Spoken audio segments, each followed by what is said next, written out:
Just an editor's note, the audio recording experienced some issues that we tried our best to rectify. So thank you in advance for your grace, and I hope you enjoy this episode. All right, so on this episode of Same Table, we will get to hear a lived experience from a pastor who pastored an immigrant church here in Halifax for over 20 years. And you may notice this is a little bit different. My name is Deb. I'm one of the co-hosts for our Same Table podcast. But Matthew, you look a little different. I do. I think I look a lot better, actually. All right, so we have Colin Wallace sitting in for co-host spot, coming in clutch. Thank you, Colin. My pleasure. Yeah, I got a text from Matthew saying that, hey, buddy, can you sub in for me? And I'm like, I'd be happy to. Yeah, so I think Matthew owes both of us a solid, right? Absolutely. Like a big one. Yeah, so I think George. Trip to Dairy Queen or something.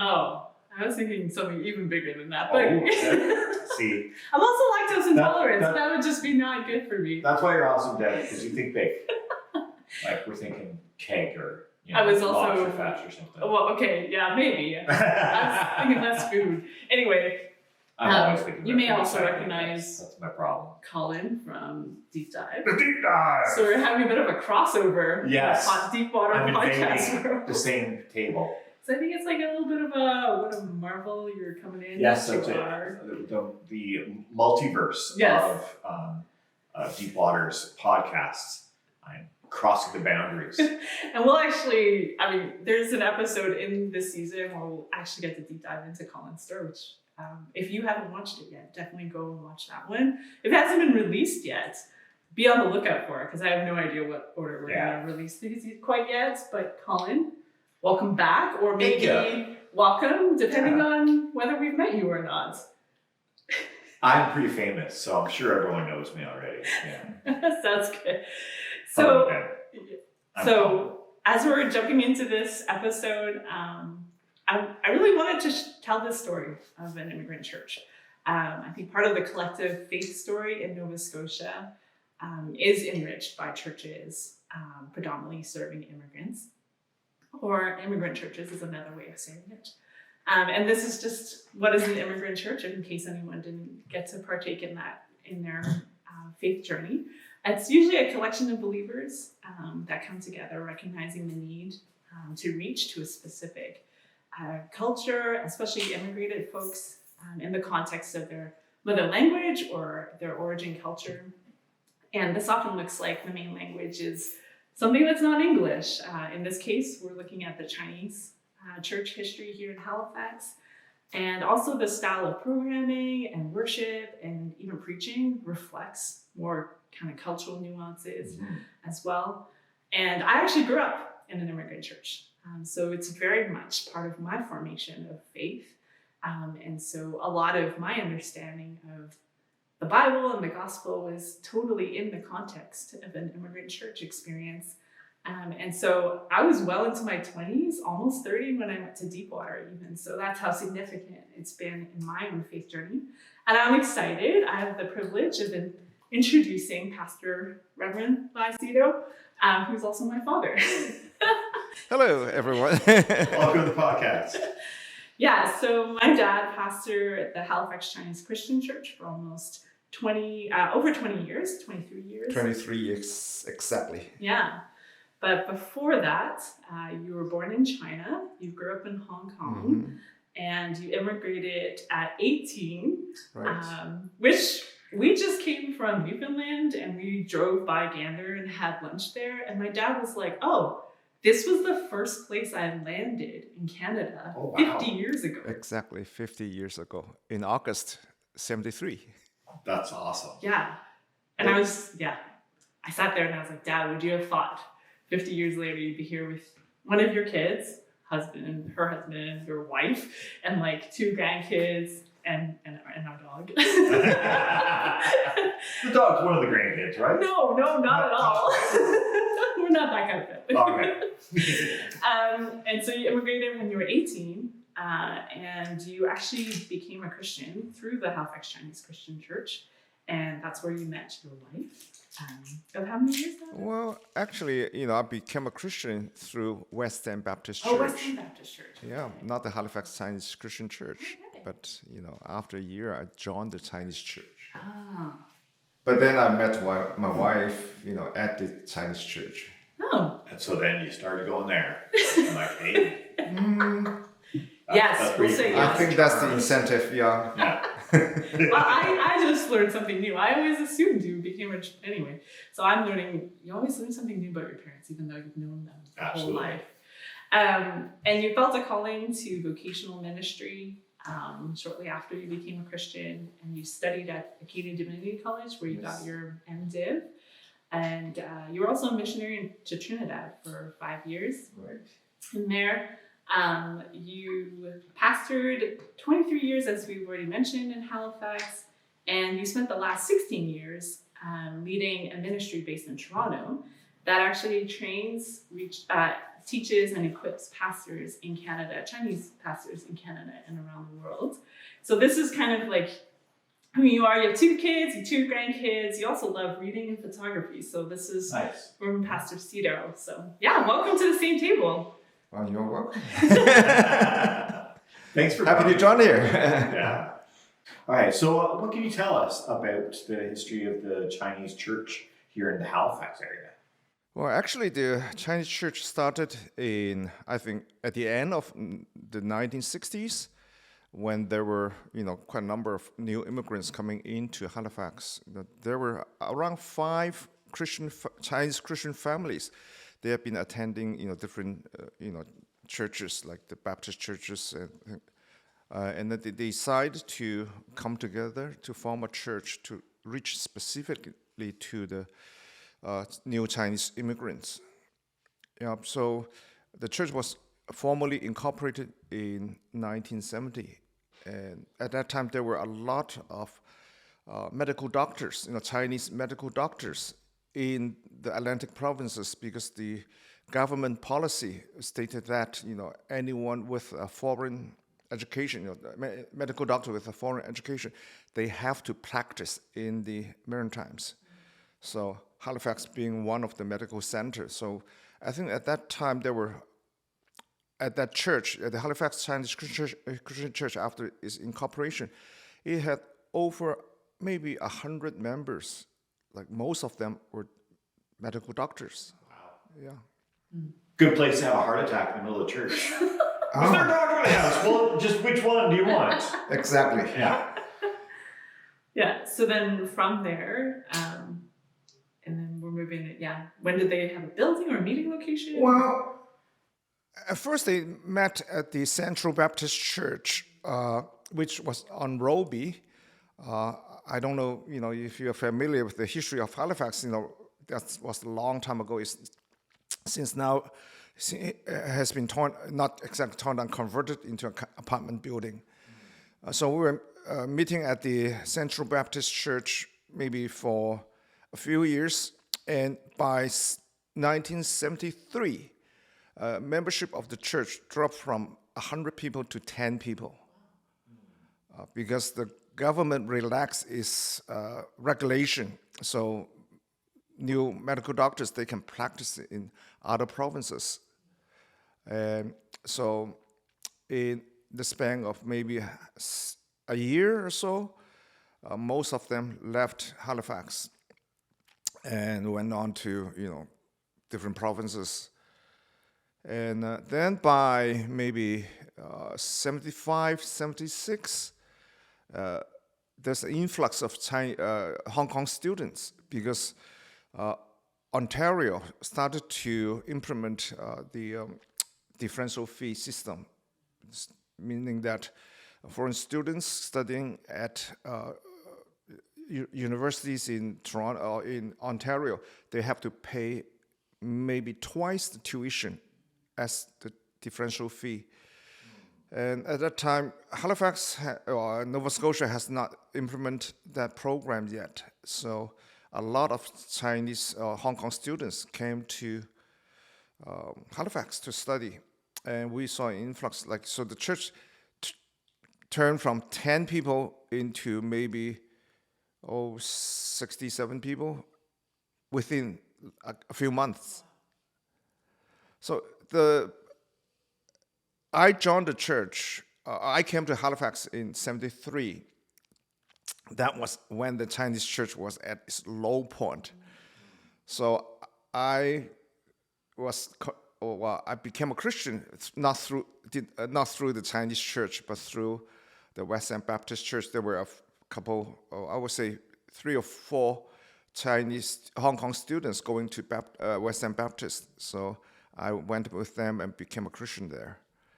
Then after a year or so, when the influx of Chinese Hong Kong students into Halifax, the Chinese church started to grow again, from 10 people into maybe 60, 70, 80, 90. And in fact, within a year, in 1976, the church developed 3 student fellowships, 2 at Dalhousie and 1 at St. Mary's, and which I think each fellowship would have maybe around 30 students. So even just the student alone going to the fellowships would be around 90 students. But then, as I was saying, there were only 10 people left. So those were the ones who stayed, long term in Halifax. So the Halifax Chinese Christian Church has been like that for many years. Like we have a core group of families, Christian families, and 80 to 90% of the rest are very transient. So they have a turnover rate of maybe a complete turnover in 3 or 4 years, because that's how long a student lasts. Yeah. So I joined the church. It's the Chinese church maybe in the fall of '76, and then I actually kind of grew up in the church. Even though I was I became a Christian in '75 at the West End. I did not exactly grow so much because the language barrier and the cultural barrier. So by the time I joined the Chinese church, and everything started to make sense, make more sense at least. And then so I became a Christian, so a member of the church and served at the church.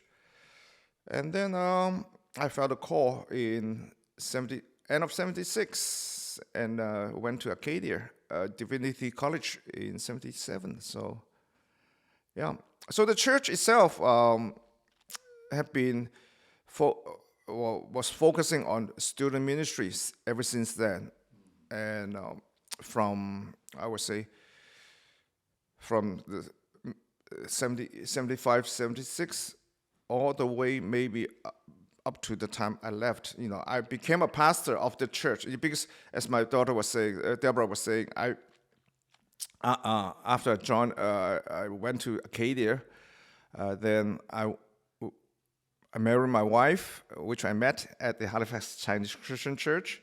That's a good reason to stay in a new church.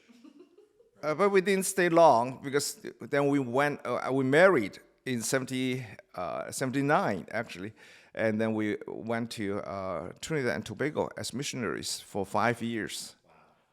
And after the 5 years, we came back to the Halifax Chinese Christian Church as pastor for the next 23 years.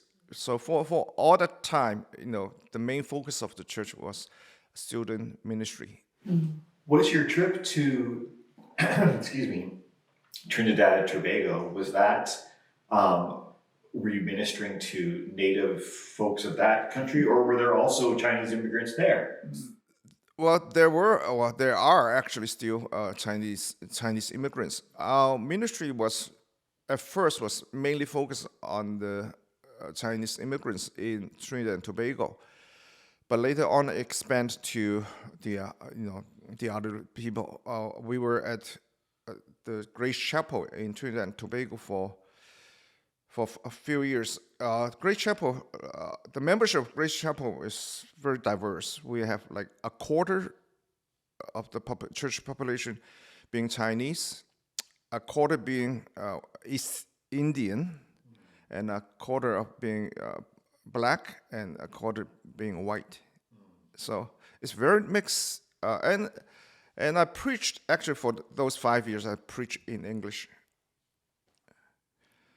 But then I've been out of practice for a long time because, since I came back to Halifax, I've been preaching in Chinese for 23 years. And even after that, in Toronto, I've been speaking mostly in Chinese, Mandarin, actually Mandarin.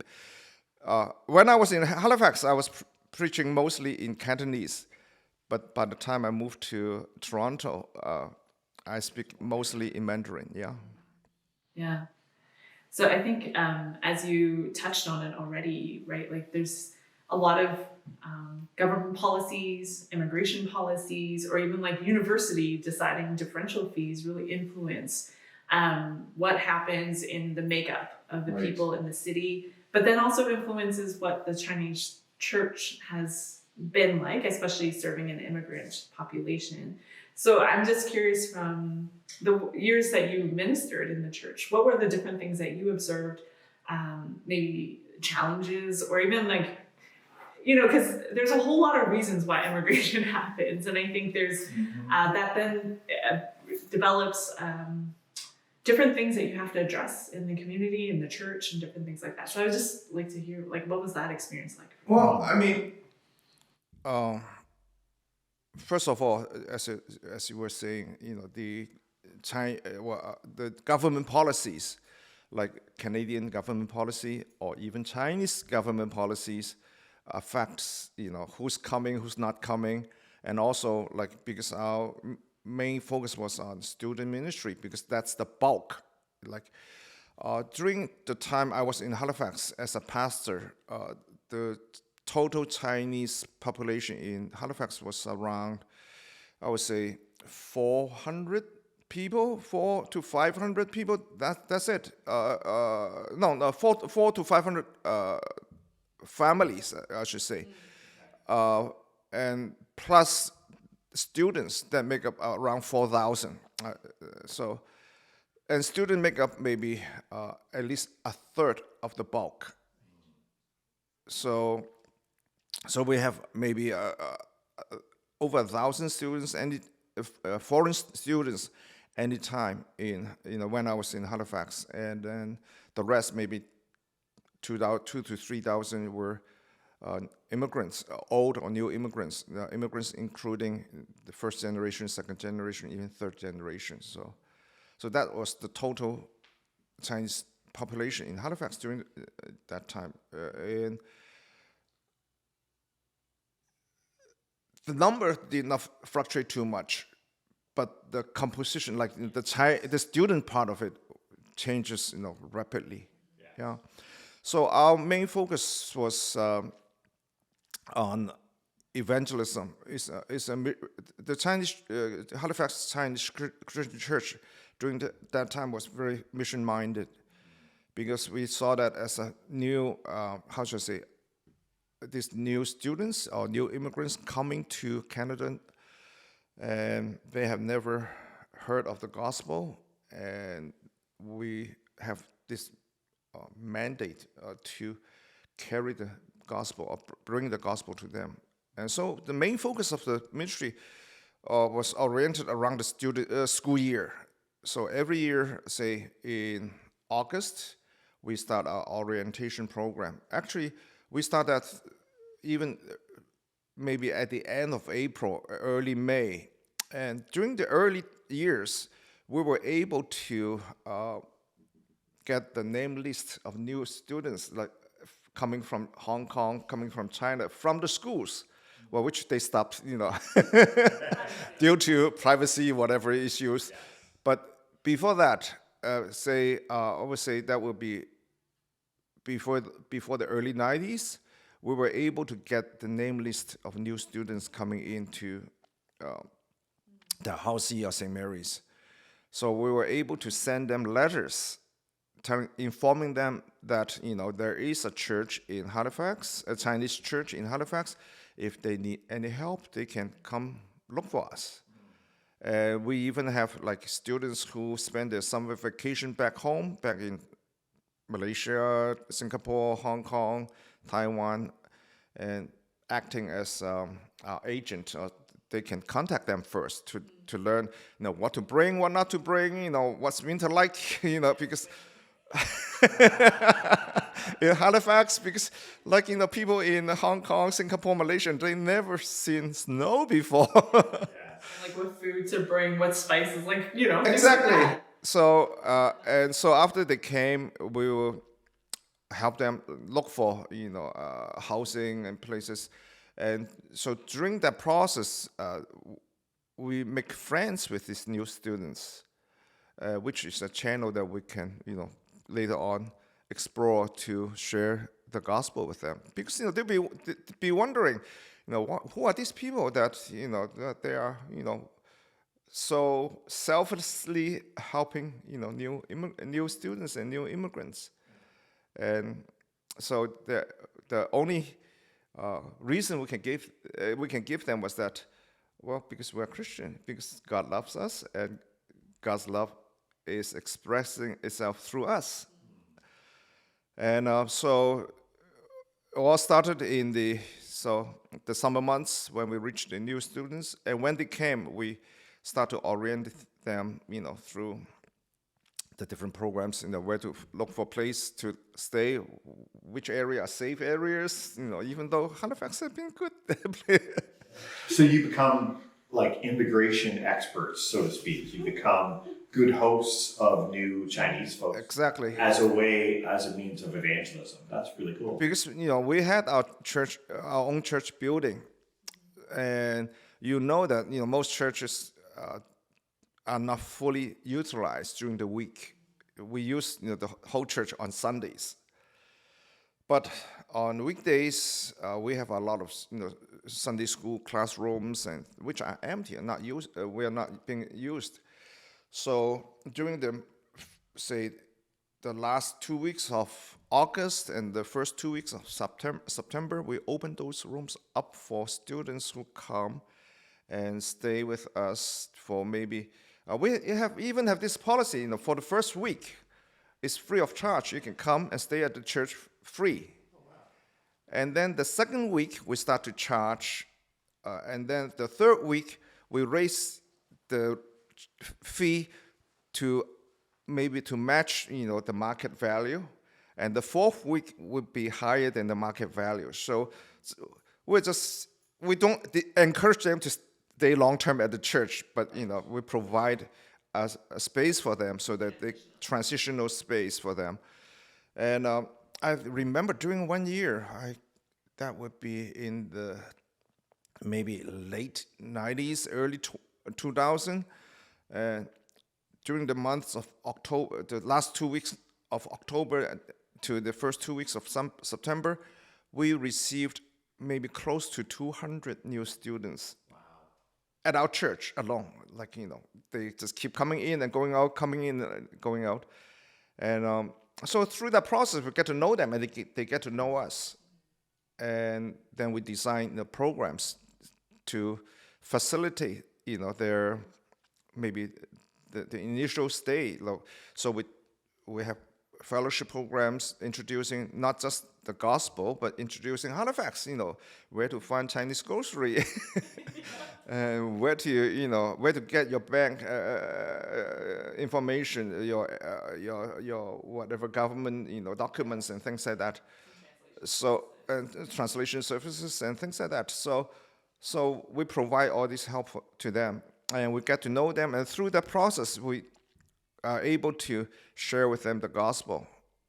And maybe by Thanksgiving, we will have our evangelistic meeting that focus on, and as a time of harvest as well.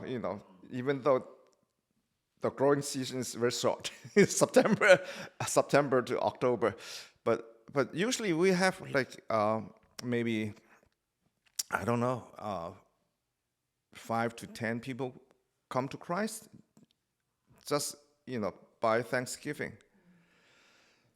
And then the church will go back to its normal program, not high energy, not high intensity, because the students are busy at that time. Their midterms, papers. So we try not to have too many programs. But then by Christmas, everything start up again. And then we will have another evangelistic meeting maybe by Chinese New Year, which is maybe in January, February. It varies from year to year. So we make use of like the time of during the Christmas to just have fun, like inviting these new students and friends to have fun, have supper. They don't know the kind of Western Christmas, right? So this is their first experience. Yeah, having a turkey or something like that. And actually, there's another thing that we have been doing, which I don't know if the church is still carrying out, was that on Christmas Eve, we organize carol groups to go into hospitals and old folks' homes. Because I know, many churches, they do have a carol group going into those homes and hospitals, but usually not on Christmas Eve, because Christmas Eve is reserved for family. But since most of our students don't have a family, their family is not in Halifax, so we're able to organize. Maybe every year we have 60 to 100 people. Depends on years. We divide them into maybe three groups, 3 groups. 30 people per group, going to used to be VG or Camp Hill or Dartmouth Hospital, and we visit and old folks' homes, Norfolk, and so those are wonderful times. Yeah. I was going to ask, what sort of religious outlook would a Chinese immigrant coming in those years, where would they be at spiritually? Okay, now depends on the time. Say from the mid 70s to maybe mid 90s. For those 20 years, most of the students were from Hong Kong, Singapore, Malaysia, and Taiwan, and a few Taiwan, not too many. And most of them were, how should I say, ancestral, worship, and so I was may not be too steep into idol worshiping, but maybe their parents would be, and some of them actually carry talismans and charms with them, for protection from whatever gods their parents worship. So for them, coming to know Christ as a foreign god, and also telling them that there's only one true God who is the creator of the universe, and we have some challenges. But then by the mid-90s, the bulk of the Chinese students were coming from mainland China. And those who came from mainland China during the time, especially from the 90s to maybe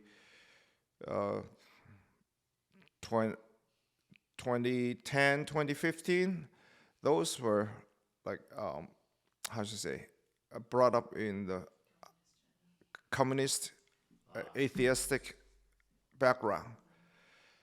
So they believe in evolution. They don't believe in any god or whatever. So very humanist, materialist, and even anti-Christian. So, but I thank God that I was educated. My first degree was in biochemistry. So when I met, especially with these mainland Chinese students, a lot of them came from a scientific background, and they say, "Oh, we don't believe in creation; we believe in evolution." I say, "Wow, that's something I can talk about."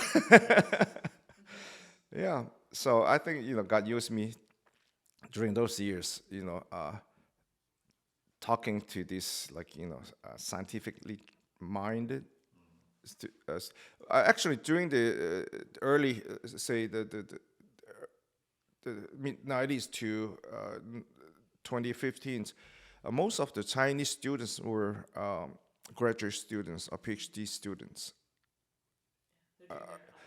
They are doing their either the master or PhD, or they already had their master, or they already had their PhD, and they are doing a postdoc program here, which is quite different from the Hong Kong students. The Hong Kong and Malaysian, Singapore students are mostly undergrads. So it's quite a shift, yeah. So, so actually, during the mid '90s, there is a change, in how should I say the student composition, because 1997 was the year that Hong Kong was scheduled to be handed back to mainland China, because Hong Kong was under British rule for the last 150 years. So by 1997, Hong Kong was supposed to be returned back to China. And so during the,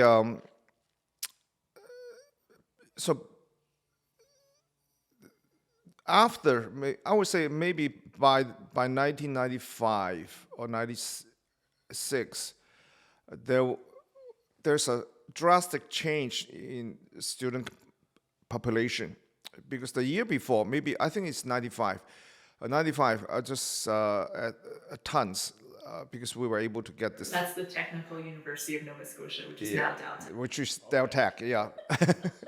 Now you know how far back I go. I can still remember tons. Okay. Tons had the student, the number of foreign students, the tons, they started to join down at that time. So we were able to get the student new student name list. During, I think, in 1995, there were over 200 Hong Kong students and around 20 mainland Chinese students coming to Halifax through Tans and Dalhousie.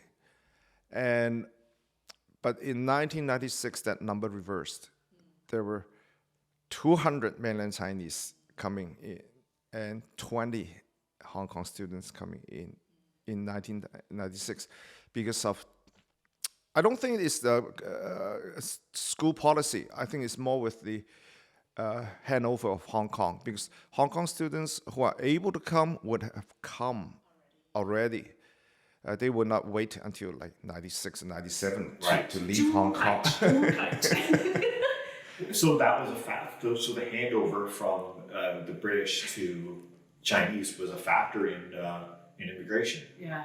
Yeah, even in the new students, so even the number of students, shift from like 220 to 2,200. Yeah. Maybe just to clarify too, like, if Hong Kong students could leave Hong Kong before 97, they would have, because the concern was that when it got handed to, like, what was a more democratic society got handed to a communist society government, there was a lot of concern and fear.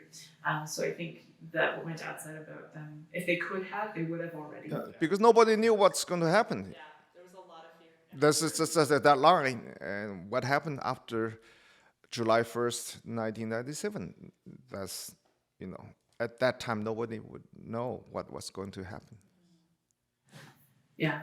And sure enough, there has been some uproar since. Yeah, a lot since. But so I mean, you talk a little bit. I'm curious, Dad. So when the number flipped, were you also seeing because if people are doing their master's, doctor, PhD, and then postdoc, are you seeing now more families or people that have families back in China? I remember that growing up, that there was now the people are older, so they're not coming as teenagers in their early 20s anymore. They're now in their 20s, mid to late 20s. Yeah, I think, maybe up to 1995, 95. The Halifax Chinese Christian Church were mainly Hong Kong students. So we only have more like a daycare type of Sunday school. We have maybe 10 kids, For that core group of people, right? That was me. That was one of those kids. Yeah. And maybe a mom would just, babysit those kids, and that's it. And but then within a year, we have to grow our Sunday school program from one class into 5 classes with maybe 10, even more students per class. So I can remember, maybe during our VBS, we have over 50 kids coming in the summer, because the new Chinese immigrants, not immigrants, but new Chinese students, they are all more mature. Even though they are coming for their masters, they are actually older than most master's students, because back then the Chinese government still have this regulation. After you graduated from from university, you have to either serve in the society or whatever for 5 years before you can leave China. So, say if you graduate from university in 21, 22, you cannot leave China until you're 27, 28, around that age. And by then, some of them would have been married, and especially those who are doing their PhDs, they would definitely be married. And so we suddenly, I think Deborah will remember, we have to, the church has to expand, because we just don't have enough space to accommodate all the Sunday school classes. And so we expand from 10-18 to 10-18 plus 10-14. We're so thankful that, during that time, just the next door, corner store, decided to sell its property to us. So we were able to expand our church building. Did that change the demographic from Hong Kong to the rest of the mainland of China? Because I know from some good friends of mine that Cantonese is the language of Hong Kong, yes, right? And then Mandarin and various subdialects of Mandarin. Right. Did that present a problem with, because you were mentioning how, you didn't grow as much when you were in an English-speaking church until you got into a Chinese church, right? Church, was that ever a factor? Well, I mean, the church, since its conception in 1970, had been bilingual, not English Chinese, but Mandarin and Cantonese. So because that translation life, everything twice. I grew up with exactly. that. So because at that time the founding members, they were from different backgrounds. They're some from mainland China, some from Singapore, some from Hong Kong. So even at that infantile stage, they decided that all service will be conducted in both Cantonese and Mandarin. So if I speak in Mandarin, someone will be standing next to me, not through a headphone. But then we don't have that technology. So someone will stand next to me, translating sentence by sentence. So I speak one sentence, I get interrupted all the time. So we call the other person not the interpreter, but the interrupter. Man, that's a unique skill to be able to preach that slowly. Exactly. You have to speak one sentence and have to give time for the other person. If the other person is skillful, then the preaching still goes smoothly. But if the other person takes time to think, okay, how should I put that in Cantonese? Then, it drags on. Yeah, but then, but I was able to speak both Cantonese and Mandarin myself. So the change, when I came back to Halifax in 1984 after Trinidad and Tobago, I preached predominantly in Cantonese on Sundays. I preached Cantonese preaching in Cantonese up to September 1995. Right, and then the change. And then I switched. Now that year we still have like 200 Hong Kong students coming in and 20 mainland Chinese students coming in. But we decided to change the language because we can foresee what's going to happen within the next little while. So since I was able to speak to both Mandarin, Cantonese fluently, so I switched in September 1905 to prepare the rest of the congregation. So by the time 1996 rolled around, and then we have a sudden influx of mainland Chinese, we were not caught in an unprepared state.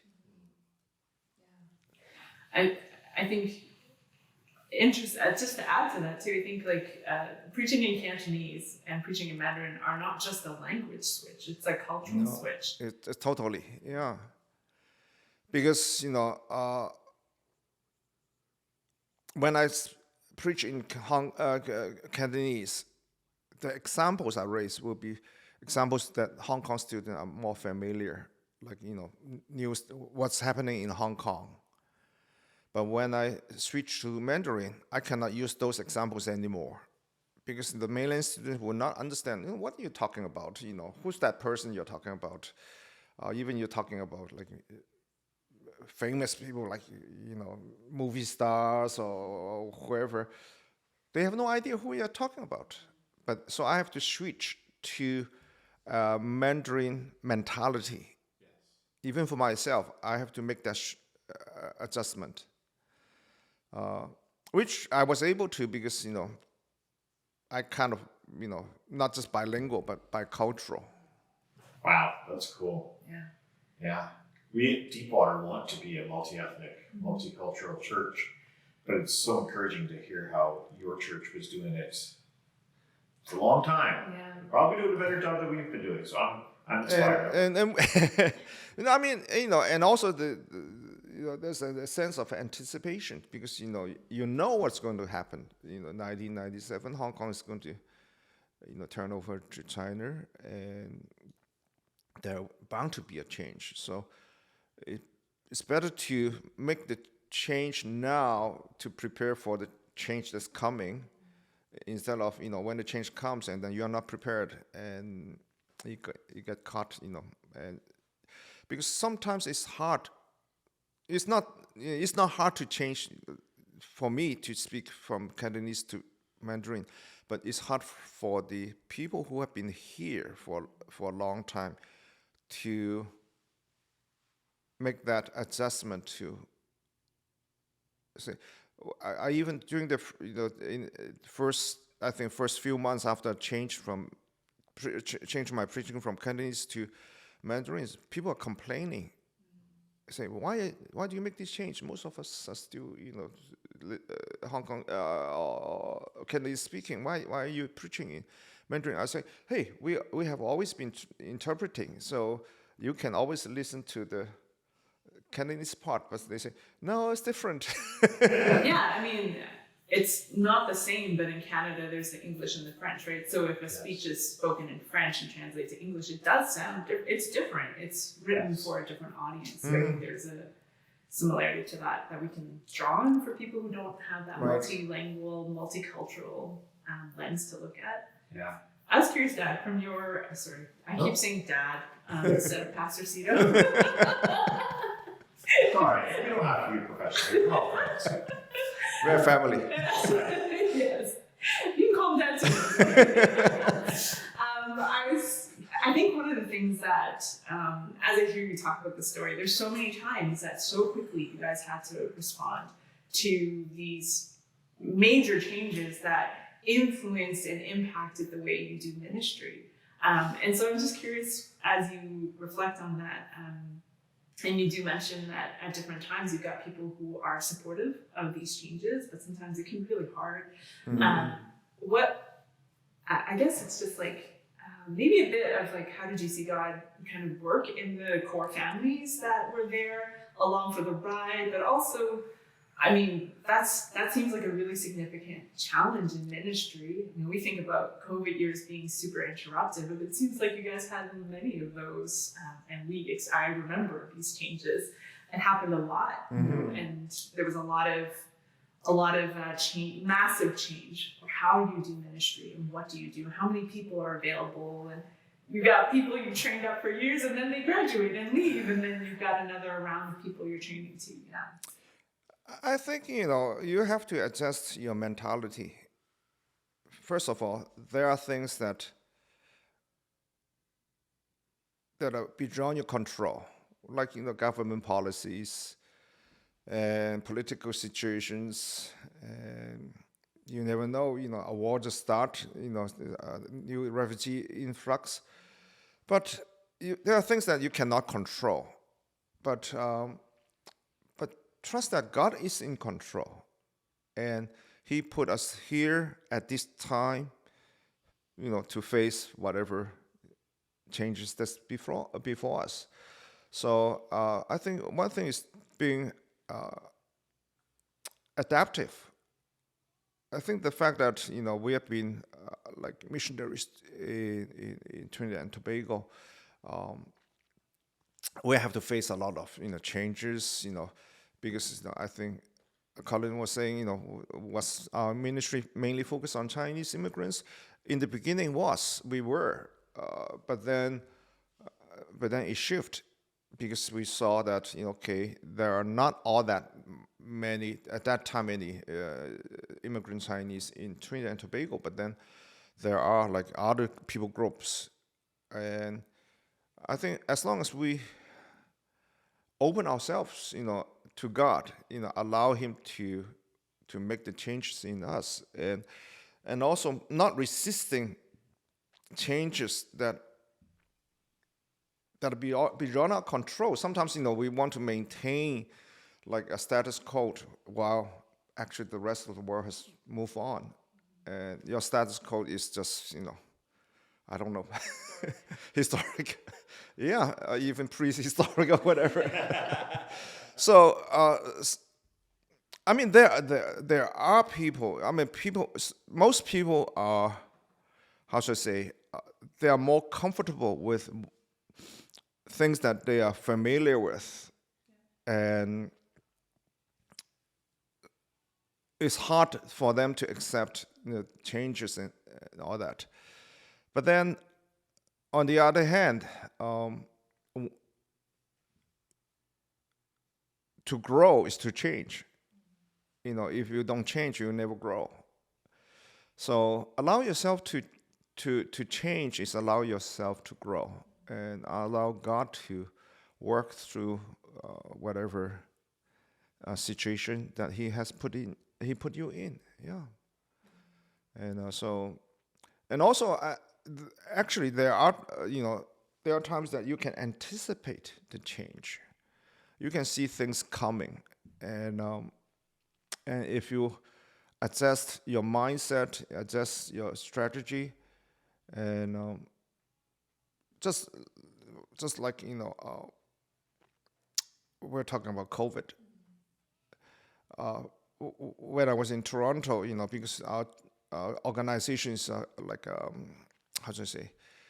We work with many different churches, across Canada, even around the world. I saw churches that refused to go online, even after like 2.5 years, 3 years of COVID. I was going to say months. Whoa, Not months, like because a lot of our meetings were online, and we asked them to co-host, a local, like a church in, say, in Winnipeg, or a church in Regina to co-host with us. They said, we are unable because we are not online.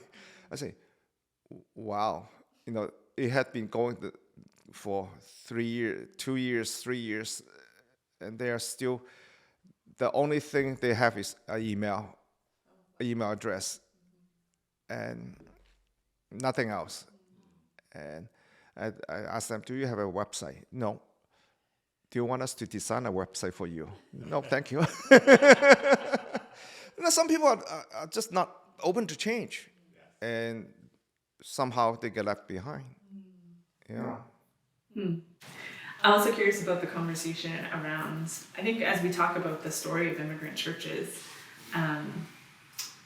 there's this picture in Revelations that where there are many believers around the throne worshiping God, and there are people of different tribes, tongues, people groups, and all of them are represented there. And so I think even we talk about this in Deepwater Church, how do we be more multi-ethnic, multicultural to reflect that better, that picture better here on earth, knowing that that's coming, right? And yet at the same time, that's not the reality always. We talk about the Chinese immigrant church, but there's a lot of other immigrant churches here in Halifax. There's definitely a Korean one, and I definitely know that one. I'm sure there's like a bunch of other ones, but there's, the African Nova Scotian churches here in Halifax as well. And I think sometimes there's a question. I don't want to say it's a criticism, but I think there's a question of like, well, how do we reflect, God's heart for all people? And yet the reality that we see is that, there's just different churches out there. And, yeah. Well, I mean, when we talk about, when you talk about the church portrayed in the book of Revelation, we're talking about the universal church, the church, across space and time. You cannot expect like a 20th century, 21st century church to be similar to a first century church. But they are all part of the body of Christ. So I think no one single church can represent the full body of Christ. So because we are limited by our resources, limited by our location, limited by our time, and the time that we are allotted, and we cannot be all things to all people.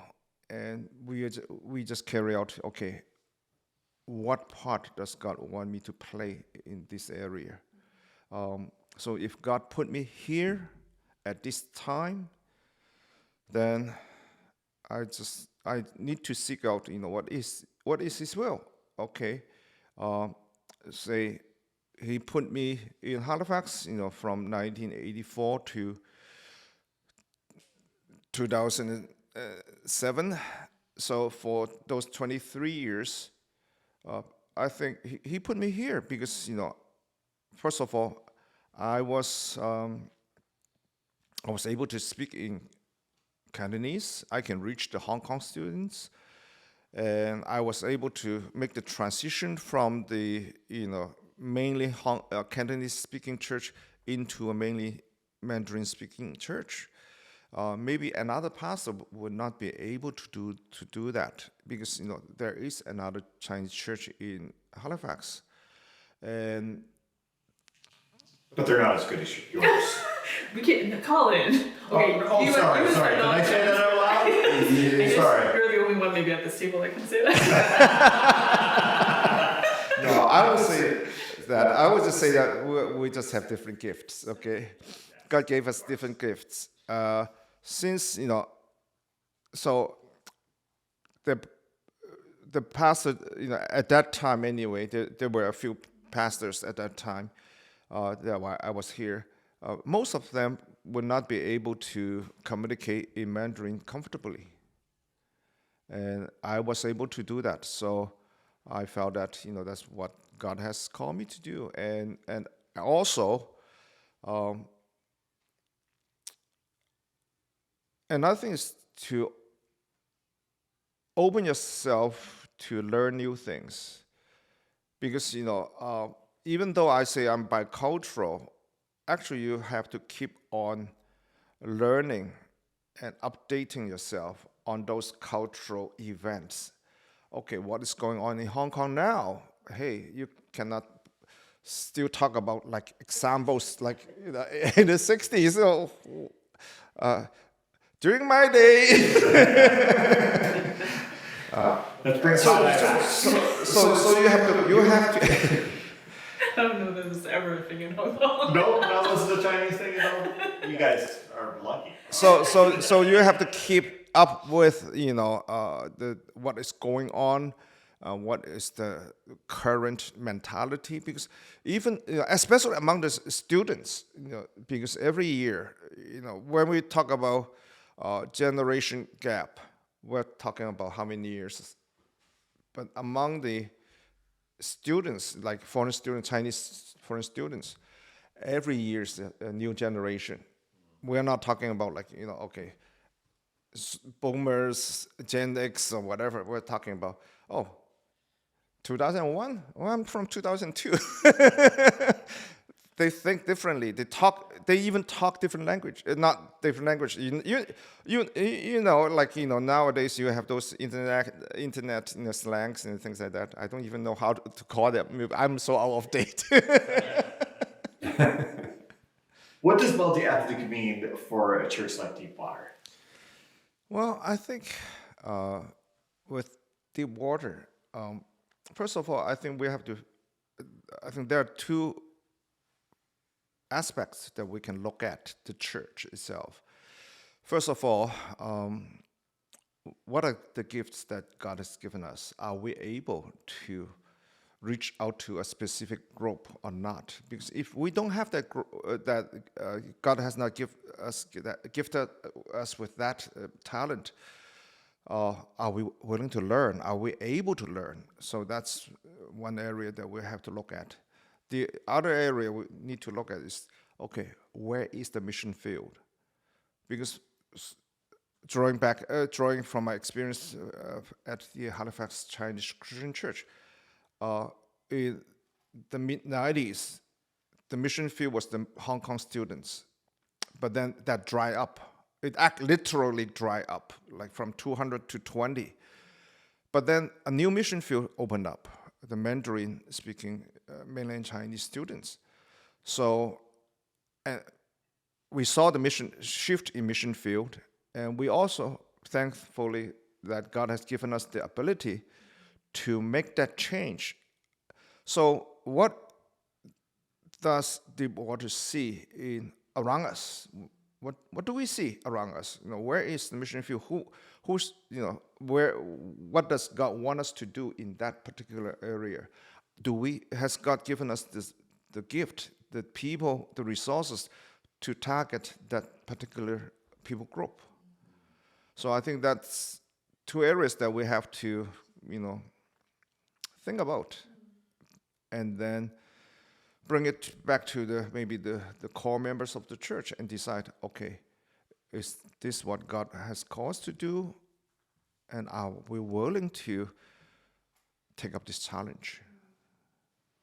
Yeah, I think those are great questions to ask for any church, really, whether you're an immigrant church or you're, multi-ethnic church like Deepwater, or even maybe another church that serves a monoculture, like you just have a dominant culture that isn't part of your congregation. The question of, what are the talents, what are the gifts that you've been gifted with as a congregation, and what's around you? Who are the people around you? What community maybe you're embedded into, and how can you serve well? And I think because the question sometimes is like, there can be